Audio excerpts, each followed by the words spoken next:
Welcome to Culture Talk. This is a segment where we talk about culturally relevant topics that you can use to start conversations about your faith. And I'm joined today with astronomer Hugh Ross. Thank you so much for joining us, Hugh. Oh, my pleasure. We're going to be talking about a question that you receive quite often, and that is, what will it take to falsify your faith? So what do you typically answer when people ask that? Well, I talk about the beginning of the universe, the resurrection, but human exceptionalism to me is a big one. Yeah. Because the Bible's whole focus is on the fact He made us in the image of God, and we're the only species that has that attribute.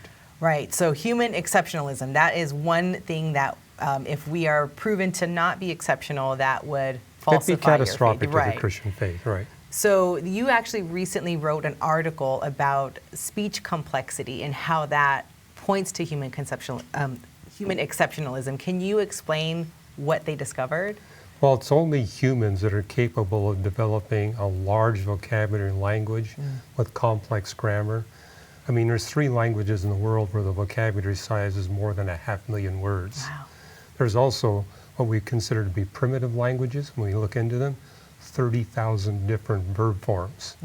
So, I mean, only humans can develop that kind of complexity and combine that with symbols that communicate what we normally communicate with sound.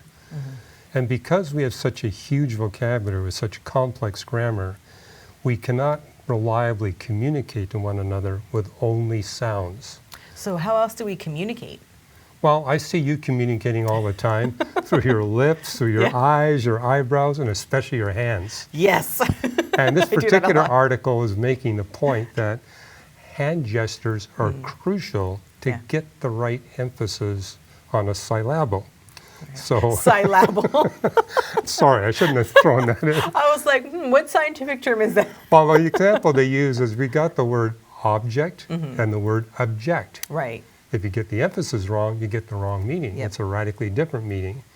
And what you notice in people like giving a speech to a large audience, they'll use their hands and beat their hands in such a way that the beat goes down for the syllable that they want to emphasize. Right. And that helps people seated, say, 100 feet away to figure out what you're saying. Because we don't always, our ears are not sensitive enough to get everything exactly right. So we depend on eyebrows being raised, facial expressions. And what's really unique about our humans is our eyes. We got these big white eyes with small irises and pupils, which means we can look at the eye movement from a distance and figure out what they're trying to communicate. In fact, this article had a very interesting close on what they call cocktail conversation and how humans are unique and that they can be in a crowded room with music playing where everybody's talking loudly and they can figure out what one another is saying. And it's because we use our body gestures to be able to communicate the important aspects of our words. And we've all been in situations like that. Right.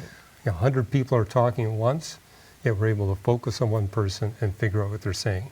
And so all of the communication, the ways that we use to communicate, our hands, our eyes, our eyebrows, our lips, Our arms, we don't see even that. our feet and Even our our legs. feet. Oh yeah, I mean, if you actually notice public speakers, they will actually use their body movement, their hips. Oh, right. And what's amazing is literally every part of the human anatomy plays some role in being able to help us more efficiently speak. So we don't see any of that in the animal kingdom? Well, we're beginning to see some of it in dogs, mainly because dogs have very flexible DNA, and we've actually bred them so that they can relate to us. But it's human breeding of these dogs that, for example, give them facial expressions. If you look at the original dog breeds, they didn't have that capability. But we bred them so that we can, have more enjoyable relationships with them. And dogs don't always get it right. Mine seem to like, treats, please. Yeah. Well, I mean, notice these are soulish animals that want to please and, serve us. And so they pick up things, and we can breed them to be more effective.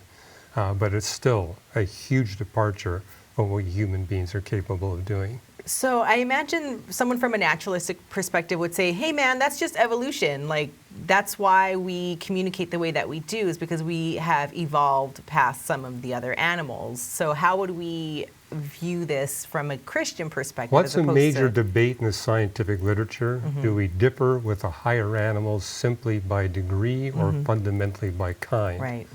And this article is basically making the point, it's by kind. Because we're the only animal that has the brain structure, the larynx, the pharynx, the vocal cords, to be able to communicate thousands of words with grammar and grammatical context. No other animal has that. And we have the brain capacity and the eye-hand coordination. Then you ever notice about the beat gestures?